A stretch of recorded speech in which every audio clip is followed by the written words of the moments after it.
Well,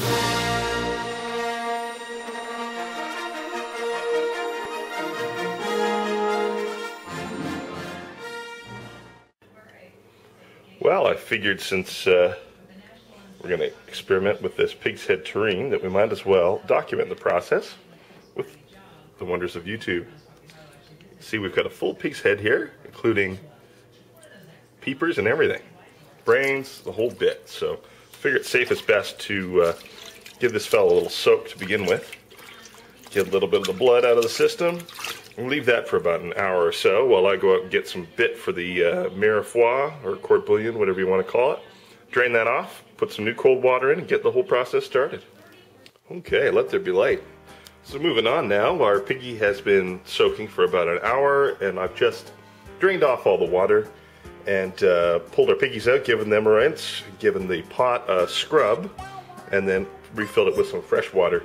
I don't know if this is really absolutely necessary, but Mr. Tony Bourdain does recommend it for when you're doing these kind of things. So he says it makes a nice clear broth. So we're going to be using that to thicken the terrine, or to set the terrine.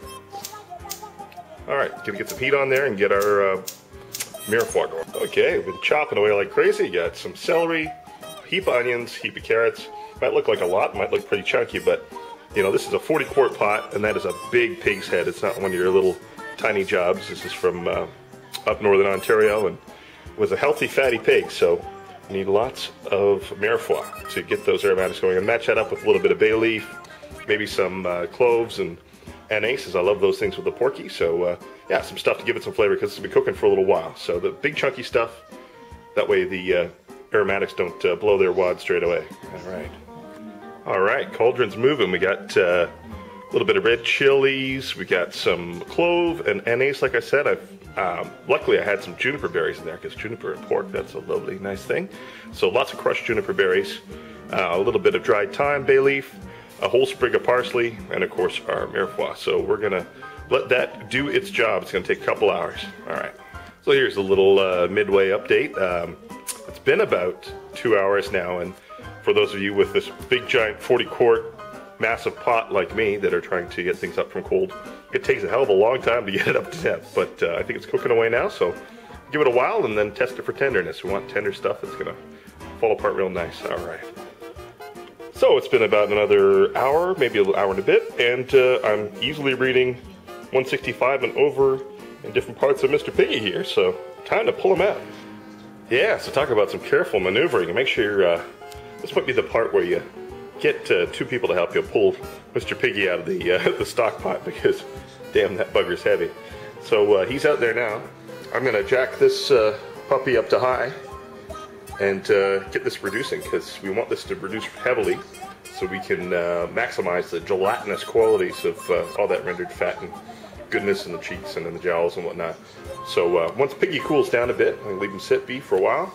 Going to pull all the meat off of there and get it into our mold. Actually, I'm going to mix it up first. We've got a bit of shallots and porcinis here, and a little bit of garlic. Throw it together with a little bit of mustard and parsley. So that'll be a tasty terrine.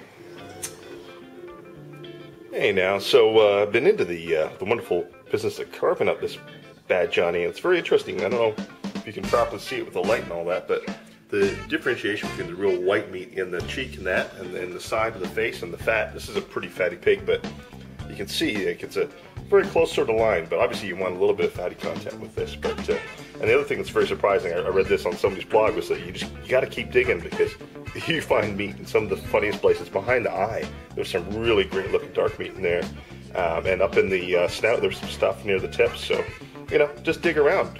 Don't be shy. Definitely not for the faint of heart. Almost forgot to mention I got Piggly Wiggly ears here set aside. Let these dry out some more, and then they're going to perfect chop up and then deep fry for little crispy little like pork rinds or little scrapes, you know, like fried, almost like a fried pancetta kind of thing. Really nice for on salads and for different on pasta and different. Hello, my baby. Hello, my honey. Hello, my ragtime girl. Baby, my heart's on fire. You set my heart on fire. Alright, so it's almost magic time here. Got the meat all chopped up.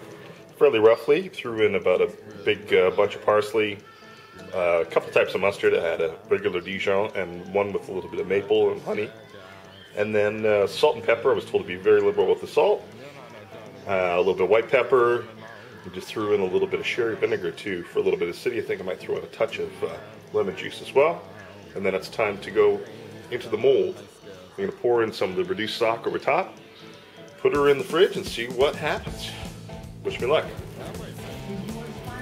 Hey gang, this is the demi, basically the super reduced pork stock from the pot that is almost like syrup-like consistency. It's almost there. I'm going to get a little bit more syrupy, and then it's just going to go right on the top of our form. As you can see, it's been in the fridge for about 20 minutes, half an hour. You can see, already see it setting already, so I'm sure in 24 hours it's going to be taste a little loaf.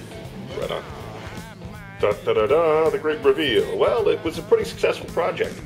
So you can see it's not quite what you would, the same consistency you would expect from a cooked terrine. It's still quite solid and holding together really well, but it's got more of the sort of like a pâté de porc kind of consistency, but still looks mighty tasty. Gonna be enjoying that with the fellas.